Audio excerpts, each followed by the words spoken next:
All right, so we are back. If you came from the last video, we talked about how to be able to leverage AI to scale your system design for your startup and how to be able to use that scaling of AI to get you closer to your MVP. And for those that are not familiar with what MVP is, within startups, MVP is the minimum viable product, I believe.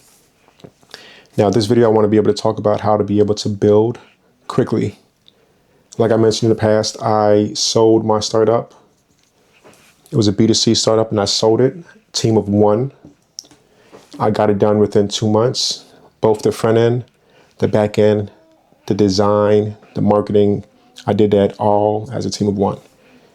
And I think now more than ever with this amazing thing called AI and with pure effort, I think a lot of people can do it themselves. But I want to be able to give my 2 cents on how you can probably do it quicker. And that's what this video is about. So, that being said, we're going to focus on the back end side. So how can we build out our back end sooner than we could have in the past prior to AI? The way you can do this is by leveraging the MVC. MVC is a framework. It's an idea within a full stack development to be able to have a model, which is what the M stands for, a view, which is what the V stands for, and a C, which is the controller. That's what the C stands for.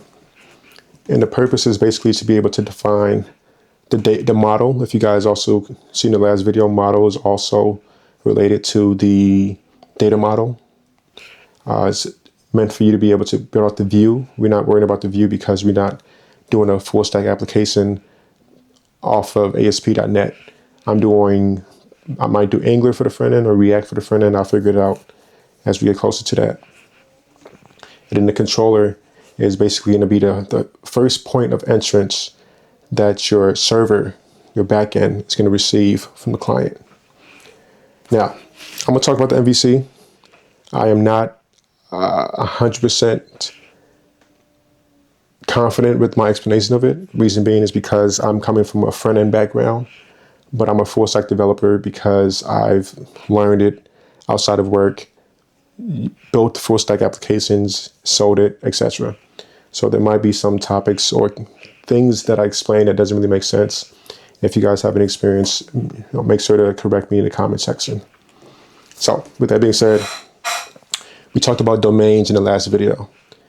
Domains can be grouped in how your data models look like. A domain can also be considered each table within your database.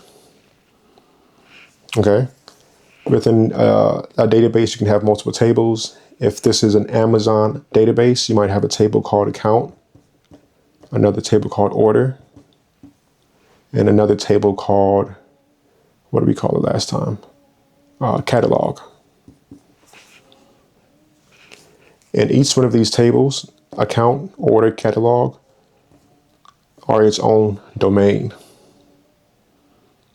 Now what that means is within the MVC approach, I gotta also share, I use Golang, a programming language called Go.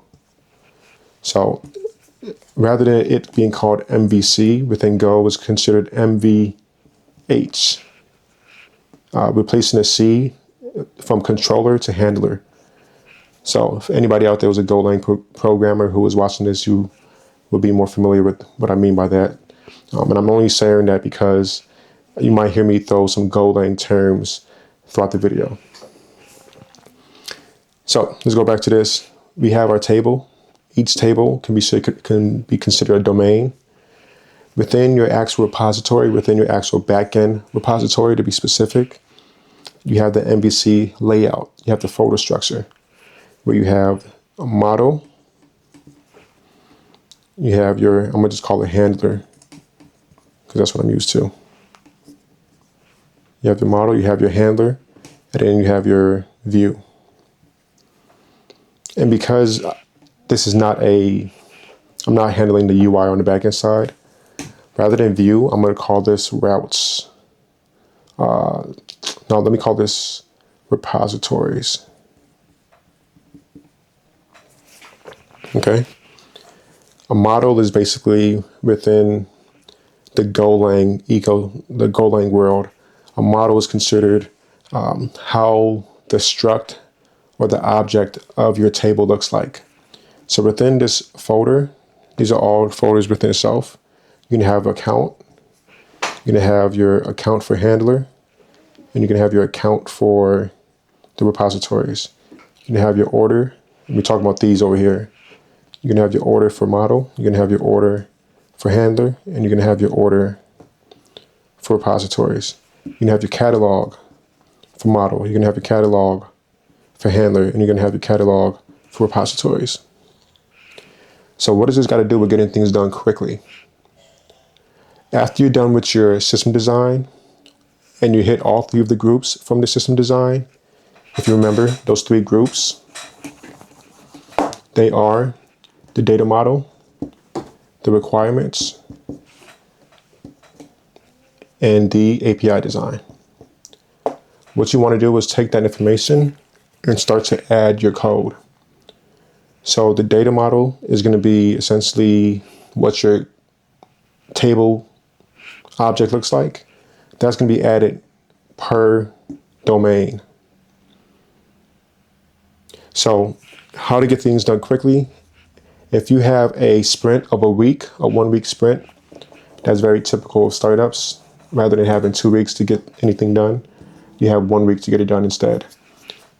What I like to do from Monday, Tuesday, and Wednesday, all the way down to Sunday, is I like to focus on one domain each day. So Monday, I will focus on the account domain in this case. Tuesday, I will focus a little bit on the account, whatever's left over, but primarily my Tuesday will be focused on the order domain. Wednesday will be focused on the catalog domain. And when I'm saying focused on a domain, what that means is I'm creating the repositories for account on Monday. I'm creating all the handlers for the account on Monday. I'm creating all of the models for the account on Monday. And when Tuesday comes around, I'm creating all of the orders, right? Because we talk about orders on Tuesday. I'm creating all the orders for my model, all of the orders for my handler, all of the orders for my repositories. And when you go in this order, you realize how quickly you can complete that MVC that we talked about. Or for those who are Golang developers, the MV8s that we're talking about. And this is the core, I would say the core code that's necessary to get your MVP to be able to get tested. Because when you're done with this, then you're able to have your APIs and your business logic, as well as all of your services running within your local environment. And if you have those APIs running on your local environment, that means you get to test it on your local environment. So you have the, where we left off. So you have your system design. You completed the system design. You already have the requirements that came from that system design, right? Remember there's three groups: data model, requirements, and the third group is API design. Now you're testing your requirements against your MVC.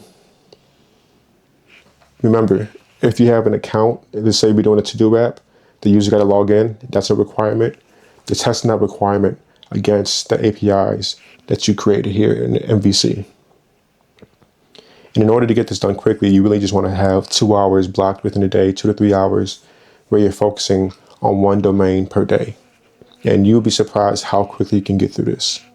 Don't do repositories for accounts, repositories for order, and then repositories for catalog. Don't do that.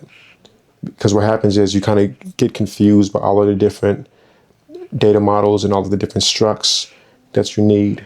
Focus on one core piece of the MVC per day. Okay, so that's the secret sauce, how to get things done quickly. Like I said, after you have your system design completed, go with that MVC approach for your back end.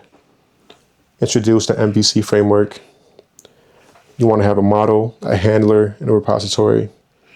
For each day, you're responsible for focusing on one domain, one table per day. For the model, for the handler, and for the repository, you focus on one of those domains. And you'll be surprised how fast within a week you get things done and get things completed. Now, after this is done, you would assume that the next thing to do is to move over to the front end, right? Because listen, back end is a little bit boring. You want to be able to see the product become something living, something breathing. And that usually happens within the front end. You want to be able to see the styling, the skeleton. You want to see these elements and components begin to be developed. But we're not there yet. Not even close. The next thing that I would do, that I would suggest, is to then introduce something called Swagger